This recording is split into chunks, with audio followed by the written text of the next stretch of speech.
Friends, ये chapter number 3 का numerical problem 6 है। इसमें बताया गया है कि आपके पास एक एम्प्टी कैन है, 40 ग्राम मास है और आपके पास जो है इस एम्प्टी कैन में एक बॉय जो है, एक लड़का जो है, ये एक फायर क्रैकर जो है वो उसको उसमें डालता है और उसके ऊपर एक लकड़ी का ब्लॉक जो है वो प्लग कर देता है, यानी साथ जोड़ देता है। और जो लकड़ी का ब्लॉक है उसका जो मास है वो 200 ग्राम है। जब वो उसको अपवर्ड थ्रो करता है, ठीक है, अब जो अपवर्ड उसने उसको फेंका, तो जब वो टॉप ऑफ द फ्लाइट पे है, तो एक्चुअली जब वो टॉप ऑफ द फ्लाइट पे है तो इसका मतलब है कि वो उस टाइम जो है टॉप ऑफ द फ्लाइट पे वो बिल्कुल स्टेशनरी होगा, रुका हुआ होगा, वो टॉप ऑफ द फ्लाइट पे उसकी वेलोसिटी 0 होगी।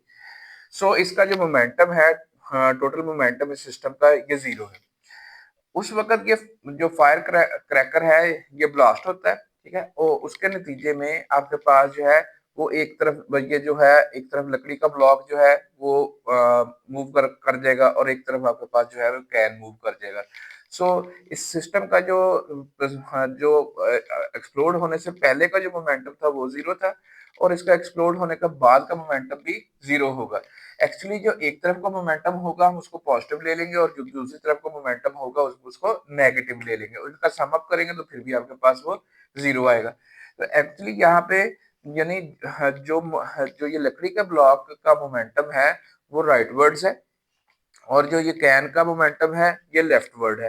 तो एक्चुअली ये जो अगर हम सिर्फ इनकी मैग्नीट्यूड की बात करें तो जो लकड़ी के ब्लॉक का मोमेंटम है वही जो है इस कैन का मोमेंटम होगा। सो हम ये कहेंगे कि m1 v1 will be equal to m2 v2।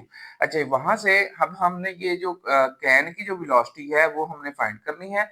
अब हमें दिया क्या गया है, हमें ये खाली जो कैन है इसका मास दिया हुआ है 40 ग्राम है, हमें ये लकड़ी के ब्लॉक का मास दिया हुआ है कि ये 200 ग्राम है और हमें ये लकड़ी के ब्लॉक की जो वेलोसिटी है कि वो एक्सप्लोड होने पे जो इसकी वेलोसिटी है जैसे 3 मीटर पर सेकंड वो हमें गिवन दी गई है। सो हमने v1 डिटरमिन करना है, तो ये m1 जो इधर मल्टीप्लाई हो रहा है इसको तो जाके डिवाइड कर देंगे। हमने ग्राम को स्टैंडर्ड यूनिट में इसलिए नहीं कन्वर्ट किया कि ये आपस में अभी कट जाने हैं, क्योंकि m1 भी आपके पास जो है वो ग्राम्स में है, m2 भी आपके पास जो है ग्राम्स में है। तो हम यहाँ पे वैल्यू पुट कर देते हैं। m2 यानी लकड़ी का जो ब्लॉक था उसका मास 200 ग्राम था और जो आपके पास m1 जो खाली कैन था उसका जो मास था वो आपके पास 40 ग्राम था। तो ये ग्राम ग्राम से कट जाएगा, ये 0 0 से कट जाएगा, 4 5 टाइम्स 20 आ जाएगा, तो 5 into 3 दैट इज 15 मीटर पर सेकंड। सो ये जो है आपके पास जो m1 है, आप देखेंगे ये m2 की निस्बत जो है वो उसकी निस्बत जो था, यानी यानी उसका मास देखें कि आपके पास 200 ग्राम है, ठीक है? तो ये उसका यानी फिफ्थ पार्ट बनता है, ठीक है? तो इसका मतलब है कि मास आपके पास 5 टाइम्स रिड्यूस था तो उसकी जो वेलोसिटी निकली है वो उससे 5 टाइम्स क्या है, ज्यादा है।